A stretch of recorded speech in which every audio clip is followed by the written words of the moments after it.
Hello, everyone. It's Jeff from the Systems Lab. Today, I wanted to look at something called ETHB. It is a new entrant into the Ethereum ETF space.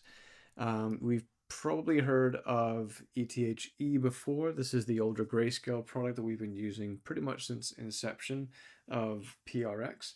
And then came along ETHA, which is an iShares, like a BlackRock iShares based ETF, and that's gained a lot of popularity because the structure is a little bit different. So more flow has been going into ETHA since its inception and kind of coming out of ETHE. And then there's ETHB, which is another iShares product. So on the chart here, left-hand side is ETHA. That is the classic iShares Ethereum product now. And then we've got ETHB, and which is the new iShares Ethereum product. And the difference is ETHB is a staking ETF. So what is staking? In simple terms, staking means committing ETH to help secure and validate the Ethereum network.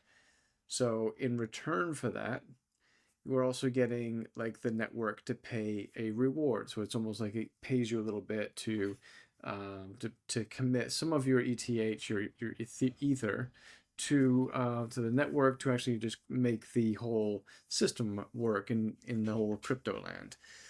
So you get a bit of a reward for that, and that reward typically comes in yields coming from the actual crypto product, from the staking. So the yield is not coming from like leverage or options income, or lending in the sort of classic sense. It's coming from the Ethereum network staking rewards program.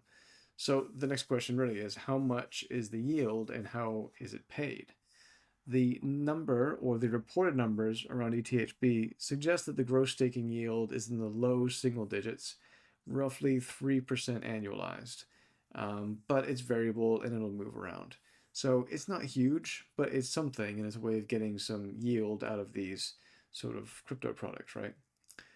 So it also looks like the shareholders, they're going to receive that in the form of cash distributions, broadly described as monthly. So, conceptually kind of like a dividend payout. I'm not totally sure exactly how that works just yet, but I'm assuming it's going to be like a dividend payout on the ETF.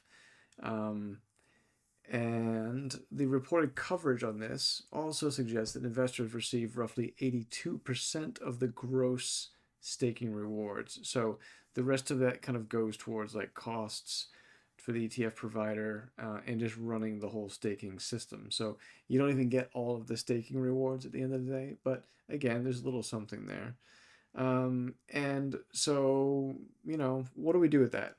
It's a new product, as you can see. If we look at the chart, you can see that, if I wind back ETHA, we've got an awful lot of history. And if I look at ETHB, this only came in here in the 12th of March. And then we've only started getting, some of the PRX PSAR dots here, sort of, when did that kick in? I guess since late March, early April. We still don't have a moving average appearing on this yet, and that won't come for a while. I was just more curious to see, would it be more worthwhile to trade ETHB on a swing or longer term basis to try to capture some of that staking yield? And I think the answer to this is probably not so much. It's worth checking out. You can get a little bit of yield out of it, but I think for short holding periods like 10 days, even 20 days, at a time on these products like we tend to do, it's probably not going to make all that much difference. And we actually probably would prefer to go for higher liquidity products. And I think ETHA is going to remain in that space. But we'll keep an eye on things and keep you updated, and we'll maybe take a look at the intraday best bet on this in the next video. So stay tuned for that. Catch you in the next one, guys. Cheers.